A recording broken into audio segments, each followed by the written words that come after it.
ফ্ল্যাটে ঢুকতে যাচ্ছিল, আমি তো মানে কি বলবো, ধমক দিয়ে থামালাম। ওরে বাবা, তুমি ধমক দিতে পারো? দেখ, এটা মজা করার সময় না, তুই রেডি হও, আমি তোকে বাসে তুলে দিব। তুমি না ছোটবেলার মতো ওরকম বোরিংটাই আছো, একটু চেঞ্জ হও না, এরকম রুড অলওয়েজ।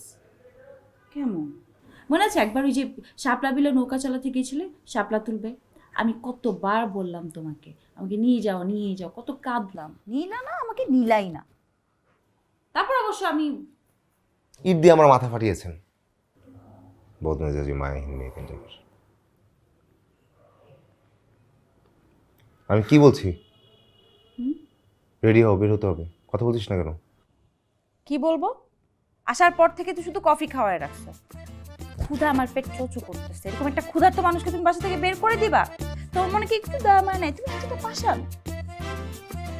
যা, ফ্রিজে খাবার আছে, খেয়ে নে। আমি বাসে খাবার খাই না।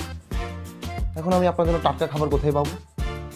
আর ফ্রিজে খাবার টাটকাই থাকে, বাসি হয় না। যা, ডাইনিংয়ে যা, আমি গরম করে দিচ্ছি। এইসব ভুলভাল বুঝে আমাকে কোনো লাভ নেই, ওকে? আমি সেই ছোট্ট মিলি না যে আমাকে যা বুঝাবো আমি তাই বুঝবো।